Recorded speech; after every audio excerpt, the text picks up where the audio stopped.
الحمد لله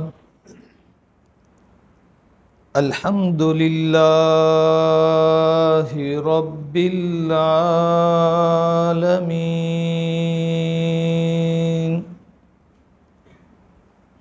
والصلاة والسلام على رسوله النبي الكريم. أما بعد فأعوذ بالله من الشيطان الرجيم. بسم الله الرحمن الرحيم. ذلك الكتاب لا ريب فيه. وقال النبي صلى الله عليه وسلم: القرآن حجة لك أو عليك.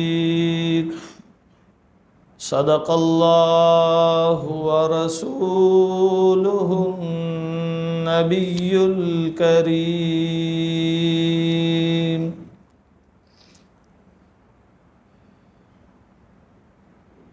وہ زمانے میں معزز تھے مسلمان ہو کر، وہ زمانے میں معزز تھے مسلمان ہو کر، اور تم خوار ہوئے تارک قرآن ہو کر. نہ گھبراؤ مسلمانوں، خدا کی شان باقی ہے. نہ گھبراؤ مسلمانوں، خدا کی شان باقی ہے. ابھی اسلام زندہ ہے، ابھی قرآن باقی ہے.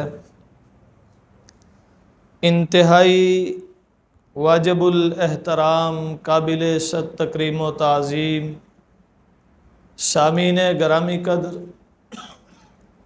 مولانا ساجد صاحب کی دعوت پر ایک مرتبہ پھر آپ کی اس جامع مسجد میں حاضری کی سعادت حاصل کر رہا ہوں. سب سے پہلے مبارکباد کے لائق ہیں وہ حافظ قرآن جنہوں نے تراویح میں قرآن مقدس سنایا اور جنہوں نے قرآن مقدس سنا اور تراویح کا اہتمام کیا. نبی مکرم صلی اللہ علیہ وسلم نے ارشاد فرمایا: من قام رمضان ایمانا و احتسابا غفر له ما تقدم من ذنبی، کہ جس نے ماہ رمضان میں تراویح کا اہتمام کیا اس کے پچھلے سارے گناہ بخش دیے جائیں گے. تو عزیزان گرامی قدر، تکمیل قرآن کے موقع پر حقوق قرآن پر چند معروضات عرض کرنا چاہوں گا. علماء نے لکھا ہے کہ قرآن مقدس کے اہل ایمان پر 5 حقوق ہیں. قرآن مقدس کا پہلا حق یہ ہے کہ اس پر ایمان رکھا جائے. دوسرا حق یہ ہے کہ اس کی تلاوت کی جائے. تیسرا حق یہ ہے کہ اس کو سمجھا جائے. چوتھا حق یہ ہے کہ اس پر عمل کیا جائے. اور 5واں حق یہ ہے کہ اس کی اشاعت اور تبلیغ کی جائے. ایمان بالقرآن، تلاوت قرآن، فہم قرآن، عمل بالقرآن اور تبلیغ قرآن، یہ 5 قرآن مقدس کے حقوق ہیں. ایمان بالقرآن کا مطلب یہ کہ جس طرح یہ مانتے ہیں کہ یہ کتاب منزل من اللہ علی الرسول ہے، کہ اسے اللہ تعالیٰ نے جبرائیل امین کے ذریعے نبی مکرم صلی اللہ علیہ وسلم کے قلب اطہر پر کم و بیش 23 سال میں اتارا۔ اسی طرح اس میں جو کچھ ہے وہ سارا کا سارا حق ہے، اس میں کوئی تردد اور شک نہیں۔ اسی لیے آغاز قرآن میں فرمایا ذالک الکتاب لا ریب فیہ، یہ وہ کتاب ہے جس میں شک کی گنجائش نہیں۔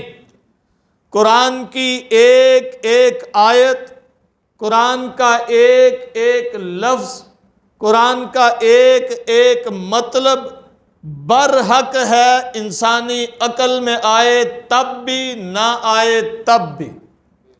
قرآن نے جو بیان کیا ہے اس میں شک نہیں، میری عقل میں بات نہیں آتی تب بھی مجھے ماننا پڑے گا، میری عقل میں آتی ہے تب بھی ماننا پڑے گا۔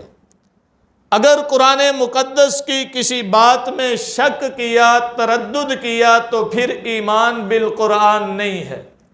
ایمان بالقرآن کا تقاضا یہ ہے کہ قرآن مقدس کی ہر بات کو تسلیم کیا جائے، اسے مانا جائے، عقل کے ترازو پر اسے تولا نہ جائے، اس لیے کہ عقلیں مختلف ہوتی ہیں۔ قرآن اگرچہ خلاف عقل نہیں ہے لیکن ماورائے عقل ہو سکتا ہے۔ قرآن مقدس کی بات عقل کے خلاف تو نہیں، عقل سے بالا تر ہو سکتی ہے۔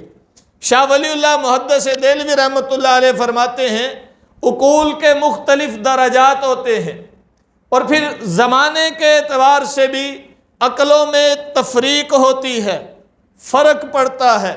ایک زمانہ تھا معتزلہ قرآن کی ہر بات کو عقل کے ترازو پر، عقل کی کسوٹی پر تولتے تھے، پرکھتے تھے۔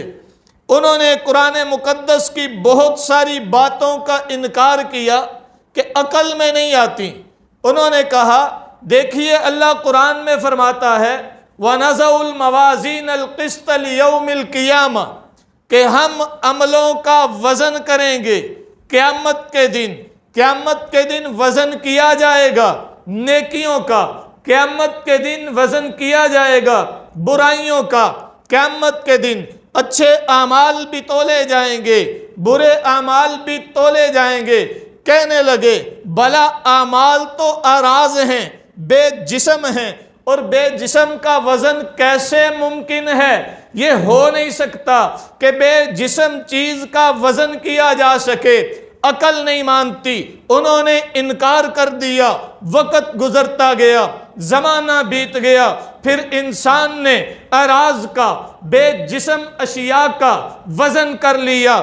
انسان نے بخار کا وزن کیا، انسان نے درجہ حرارت ماپ لیا، انسان نے درجہ برورت پرکھ لیا، انسان نے گیس کا وزن کر لیا۔ جب انسان ہو کر اعراض کا، بے جسم چیز کا وزن کرنے پر قادر ہے تو وہ خالق انسان کیوں نہیں کر سکتا؟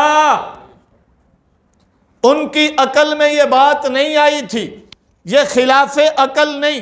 آج انسان نے کر لیا تو زمانے کے ساتھ ساتھ ممکن ہے عقول میں ترقی ہو، قرآن مقدس کی بات میں شک نہیں ہو سکتا، انسان کی عقل میں تردد ہو سکتا ہے، انسان کی عقل میں تفرق ہو سکتا ہے، انسان کی عقل میں فرق ہو سکتا ہے، لیکن رب کی بات میں شک نہیں ہے۔ رب جو فرما دیتا ہے وہی حق ہوتا ہے۔ اور پھر نبی مکرم صلی اللہ علیہ وسلم کے بعد اللہ کی بات میں تبدیلی کی گنجائش بھی نہیں ہے۔ ما یبدل القول، اللہ کی بات بدلی نہیں جاتی۔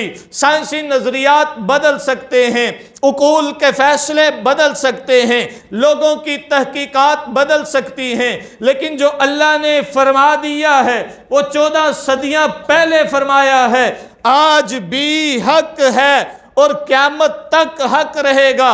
سائنسی نظریات بدلتے ہیں۔ سائنس پہلے کہتی تھی جناب آسمان متحرک ہے، پھر کہا نہیں زمین متحرک ہے، پھر کہا نہیں سورج متحرک ہے۔ سائنس آج اس بات پر متفق ہوئی کہ سورج حرکت کرتا ہے، لیکن اللہ نے 14 صدیاں پہلے قرآن میں بیان فرما دیا تھا وَالشَّمْسُ تَجْرِي لِمُسْتَقَرٍّ لَهَا کہ سورج اپنے دائرے میں گردش کرتا ہے۔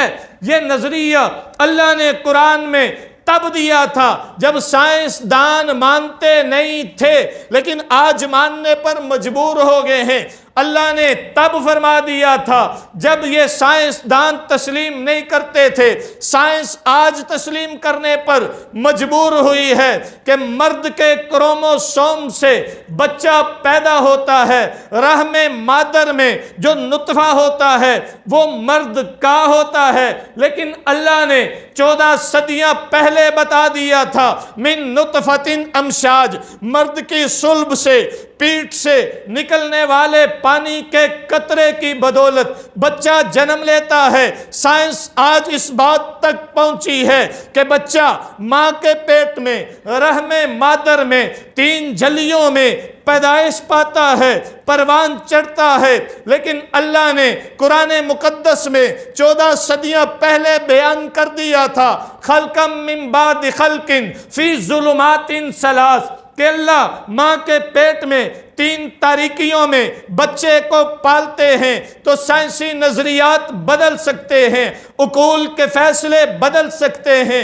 مشاہدے بدل سکتے ہیں، تجربات بدل سکتے ہیں، لیکن ما یبدل القول، اللہ کی بات بدلتی نہیں ہے۔ تو عقل میں آئے تب بھی نہ آئے تب بھی قرآن جو کہتا ہے وہ حق ہے، سچ ہے، اس میں شک ذالک الکتاب لا ریب فیہ، اس کتاب میں شک کر کے اپنا ایمان نہ گوا دینا، عقل پر اس قرآن کو پرکھ کر کے اپنے ایمان کو ضائع نہ کر دینا۔ حضرت علی رضی اللہ تعالی عنہ فرماتے ہیں، نور الانوار کے حاشیہ میں ہے، فرماتے ہیں کہ شریعت کہتی ہے موزے کے اوپر مسح کیا جائے، حالانکہ عقل یہ کہتی ہے گندگی نیچے ہوتی ہے، جہاں گندگی ہو مسح وہاں کرنا چاہیے۔ فرمانے لگے میری عقل کا تقاضا تو یہ ہے کہ مسح موزے کے نیچے کروں، لیکن میرے پیغمبر کا فرمان ہے، شریعت کا حکم ہے کہ موزے کے اوپر مسح کرو۔ میں عقل کی نہیں مانتا، شریعت کی مانتا ہوں۔ یہ ہے ایمان بالقرآن، یہ ہے ایمان بالشریعہ۔ قرآن مقدس کی ہر بات کو تسلیم کیا جائے، چاہے وہ عقل میں آئے یا نہ آئے، مشاہدے میں آئے یا نہ آئے، تجربے میں آئے یا نہ آئے۔ دیکھیے نا، عقل مشاہدہ تجربہ یہ کہتا ہے جب کوئی لاٹھی لکڑی پتھر پر ماری جائے پتھر نہیں ٹوٹتا، لکڑی ٹوٹتی ہے، لیکن اللہ کا قرآن کہتا ہے موسیٰ نے جب پتھر پر لاٹھی ماری تھی تو پتھر ٹوٹا تھا، لکڑی نہیں ٹوٹی تھی۔ عقل مشاہدہ تجربہ کہتا ہے پتھر پر چوٹ ماری جائے شرارے نکلتے ہیں، انگارے نکلتے ہیں۔ اللہ کا قرآن کہتا ہے موسیٰ نے جب لاٹھی ماری تھی پتھر سے پانی کے 12 چشمے نکلے تھے۔ عقل مشاہدہ تجربہ یہ کہتا ہے کہ پانی کا کام ڈبونا ہوتا ہے، غرق کر دینا ہوتا ہے۔ اللہ کا قرآن کہتا ہے بنی اسرائیل پانی میں جب قدم رنجا ہوئے تھے تو ڈوبے نہیں تھے، پانی نے ان کو رستہ دیا ہے۔ عقل مشاہدہ تجربہ کہتا ہے چھری کا کام کاٹنا ہوتا ہے، جب رکھ کر چلائی جائے تو وہ کاٹتی ہے، خون نکالتی ہے، لیکن اللہ کا قرآن کہتا ہے ابراہیم نے اسماعیل کی گردن پر چھری رکھی تو چھری نے کاٹا نہیں تھا۔ عقل مشاہدہ تجربہ کہتا ہے آگ جلاتی ہے، بسم کر کے رکھ دیتی ہے، لیکن اللہ کا قرآن کہتا ہے ابراہیم کو آگ میں ڈالا گیا، ابراہیم علیہ السلام آگ میں سلامتی کے ساتھ رہے، بلکہ ٹھنڈک محسوس کرتے رہے، راحت میں رہے، سکون میں رہے۔ عقل مشاہدہ تجربہ کچھ کہتا ہے، اللہ کا قرآن کچھ کہتا ہے۔ میں عقل مشاہدے تجربہ تجربے کو نہیں مانتا، اللہ کے قرآن کو مانتا ہوں، اس لیے کہ اللہ کے قرآن پر ایمان کا تقاضا یہ ہے کہ عقل کی نہیں ماننی، قرآن کی ماننی ہے۔ یہ ہے قرآن کا پہلا حق۔ ایمان بڑے لوگ ملیں گے آپ کو ورگلانے کے لیے، گمراہ کرنے کے لیے۔ دیکھیے نا، یہ عقل نہیں مانتی، اور یہ عقل نہیں مانتی، نہ مانے، تیری عقل وہاں تک جا نہیں سکتی، وہاں تک جا نہیں سکتی جہاں سے وہ حکیم نے نازل کیا۔ وہ تو کہتا ہے نا، سبحان الذی اسریٰ بعبدہ لیلا من المسجد الحرام الی المسجد الاقصی۔ وہ راتوں رات اپنے بندے کو لے گیا مسجد حرام سے اقصی تک، پھر اقصی سے آگے فکان قاب قوسین او ادنی، ایک دوسرے کے سامنے کھڑے ہیں، واپس بھی آگے۔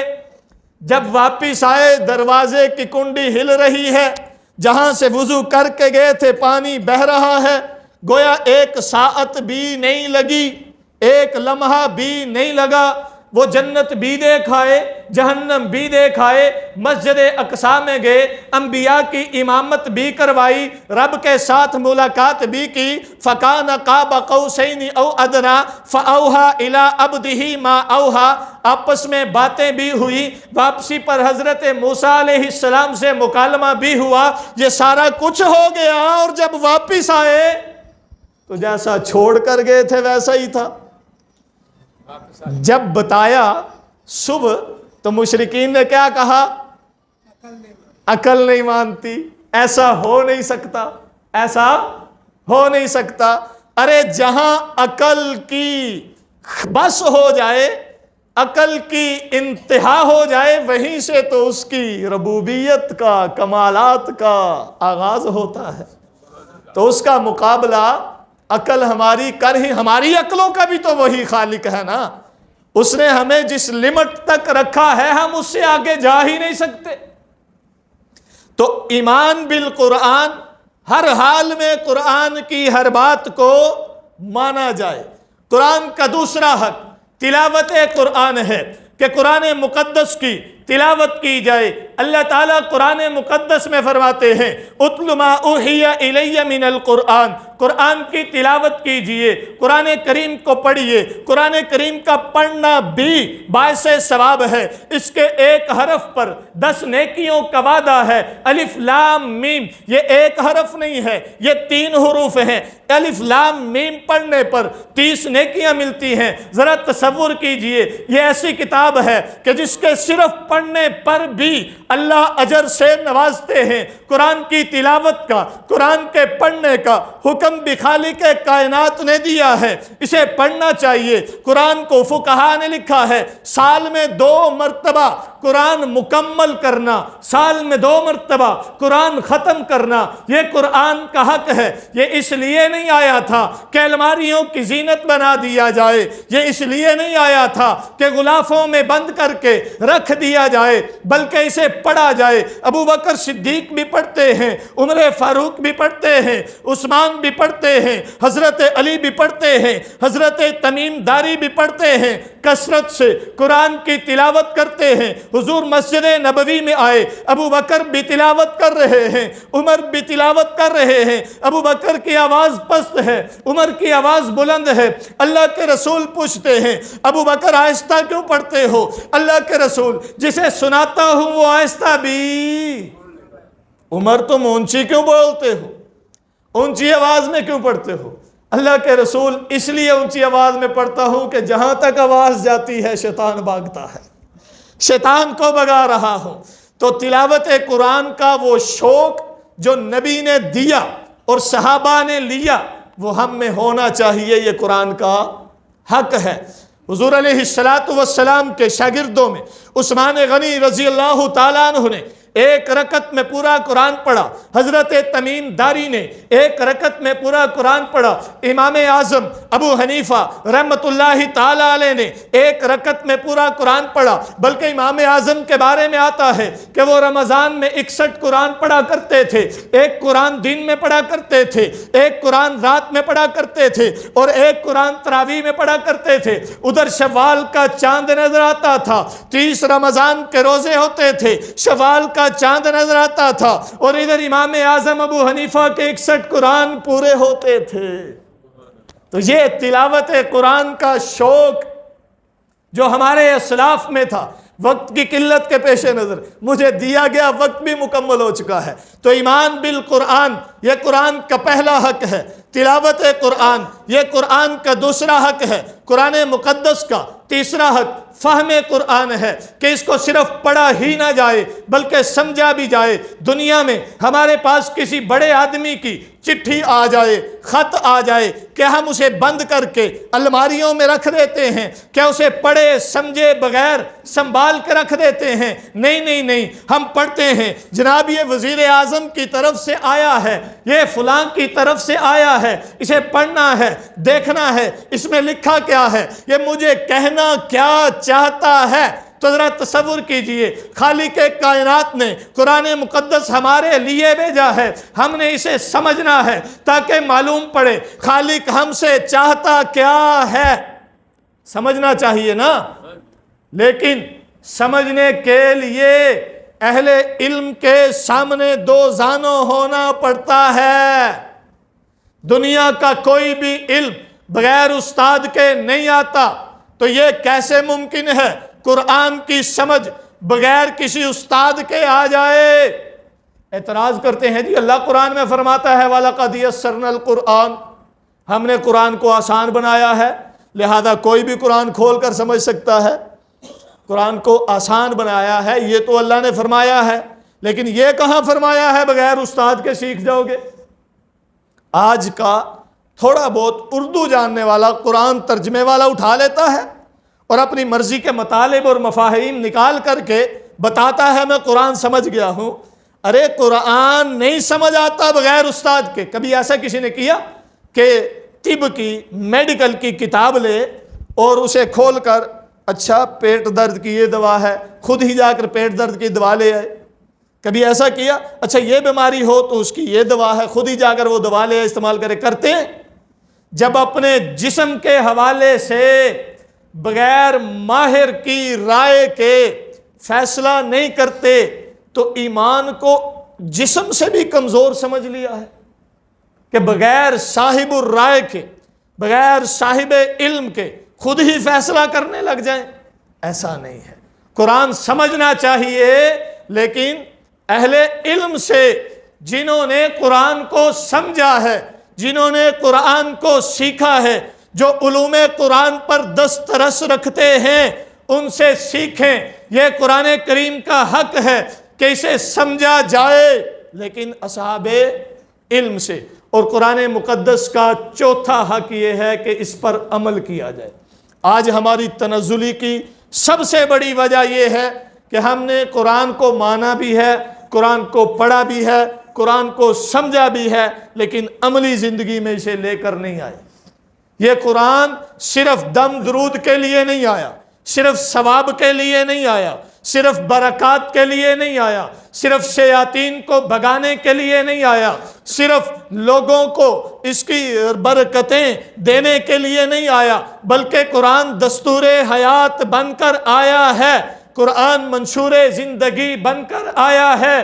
یہ قرآن اللہ تعالیٰ نے اس لیے دیا ہے تاکہ تم معاشرے میں اس کے قوانین کو لاگو کرو۔ قرآن اس لیے دیا ہے تاکہ اس کی تعلیمات کو فالو کر کے تم اپنی زندگی گزارو۔ کیوں؟ اس لیے کہ عمل سے زندگی بنتی ہے، جنت بھی جہنم بھی۔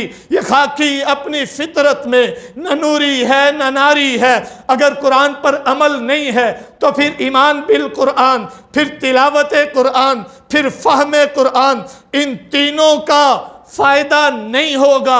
ان تینوں کا فائدہ تب ہوگا جب قرآن پر عمل ہوگا۔ تو قرآن پر عمل کرنا بھی ضروری ہے، اور یہ عمل بھی تب ہوگا جب کسی صاحب علم سے سیکھیں گے، سمجھیں گے۔ اور قرآن مقدس کا آخری حق یہ ہے کہ قرآن کو جتنا پڑھا ہے، سیکھا ہے، عمل کیا ہے، اس کو دوسروں تک پہنچائے۔ نبی مکرم صلی اللہ علیہ وسلم نے حجۃ الوداع کے موقع پر فرمایا، بلغوا انی ولو آیا، میری طرف سے اگر ایک بات بھی تم تک پہنچی ہے، تمہاری ذمہ داری ہے اسے ساری انسانیت تک پہنچانا۔ نبی مکرم صلی اللہ علیہ وسلم نے ساری زندگی قرآن کی اشاعت کی ہے، اپنوں کی مخالفت مول لی، قرآن کی تبلیغ نہیں چھوڑی، اپنوں کی عداوتیں مول لی، قرآن کی تبلیغ نہیں چھوڑی، اذیتیں برداشت کی، قرآن کی تبلیغ نہیں چھوڑی، پیغمبر کے صحابہ کو ماریں کھانی پڑی، قرآن کی تبلیغ نہیں چھوڑی، پیغمبر کی بیٹی کو منہ پر تماچے کھانے پڑے، پیغمبر نے قرآن کی تبلیغ نہیں چھوڑی، پیغمبر علیہ السلام کو میدان جہاد میں ددان شہید کیے گئے، اذیتیں دی گئیں، قرآن کی تبلیغ نہیں چھوڑی۔ پیغمبر کے صحابہ نے پیغمبر سے لیا، حجۃ الوداع کے اس موقع پر پیغمبر کے فرمان کے پیش نظر پیغمبر کی تعلیمات کو لے کر دنیا کے کونے کونے میں نکل گئے۔ یہی وجہ ہے پیغمبر کے 1,24,000 کم و بیش اصحاب میں سے آج مکہ اور مدینہ میں 24,000 صحابہ کی قبریں بھی نہیں ملتی۔ کہاں گئے 1,00,000 سے زیادہ پیغمبر کے صحابہ؟ زمین نکل گئی یا آسمان نے اچک لیا؟ نہیں نہیں نہیں، وہ دنیا کے کونے کونے میں پھیل گئے۔ وہ عرب سے نکلے، افریقہ میں گئے، عرب سے نکلے، یورپ میں گئے، پیغمبر کے صحابہ تبلیغ قرآن کے لیے، تعلیم اسلام کے لیے دنیا کے کونے کونے میں پہنچے ہیں۔ پیغمبر کے صحابہ شیہو پورا کی دھرتی پر آئے، پیغمبر کے صحابہ جنگ کی سرزمین پر آئے، پیغمبر کے صحابہ سندھ کی سرزمین پر آئے، پیغمبر کے صحابہ فلسطین کی سرزمین تک پہنچے، پیغمبر کے صحابہ اندلس تک پہنچے، پیغمبر کے صحابہ پوری دنیا میں پیغمبر کے فرمان کے مطابق قرآن کی تبلیغ کے لیے نکلے، اور دنیا کو یہ پیغام دیا ہے کہ آؤ تم بھی اس عزم کا اظہار کرو کہ آؤ دوستو ایک کام کریں، آؤ دوستو ایک کام کریں، تبلیغ قرآن کو عام کریں۔ ہوتا ہے جن سے زمانے میں اجالا، ان چراغوں کا اہتمام کریں۔ وآخر دعوانا ان الحمدللہ رب العالمین۔